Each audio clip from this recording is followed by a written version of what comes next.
मैं रिया हूँ और मैं इस रहस्यमय जंगल की खोज करने आई हूँ। आवाज ने हंसते हुए कहा, अगर तुम इस जंगल का रहस्य जानना चाहती हो तो तुम्हें मेरी 3 पहेलियां हल करनी होंगी।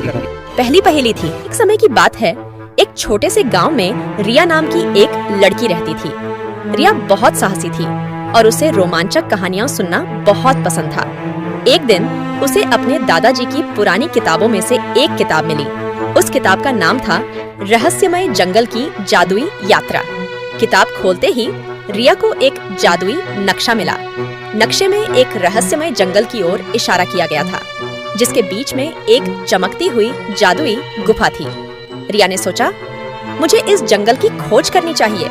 उसने अपनी छोटी सी झोली में कुछ खाने पीने की चीजें और एक टॉर्च रखी और जंगल की ओर चल पड़ी। जंगल के प्रवेश द्वार पर ही उसे एक पुराना बोर्ड मिला, जिस पर लिखा था, यहाँ केवल साहसी लोग ही आ सकते हैं।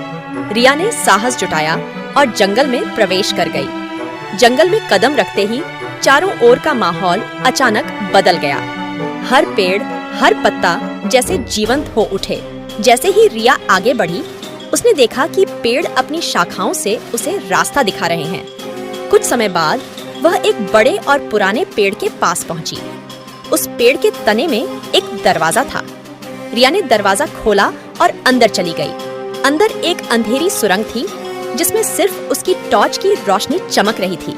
सुरंग के अंत में उसे एक बड़ा और डरावना गुफा मिला। गुफा के अंदर बहुत सारी चमकती हुई वस्तुएं थीं। रिया ने देखा कि गुफा की छत पर चमकते हुए पत्थरों से एक नक्शा बना हुआ था। उसी समय गुफा की छाया में से एक भूतिया आवाज आई।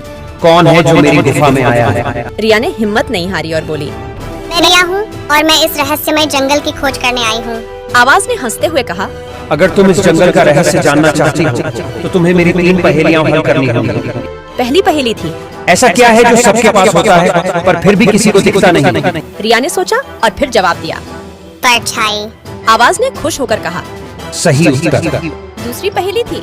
ऐसा कौन सा जीव है जो दिन में सोता है और रात में जागता है? रिया ने तुरंत जवाब दिया, उल्लू। आवाज ने फिर से कहा, सही उत्तर। तीसरी और आखिरी पहेली थी।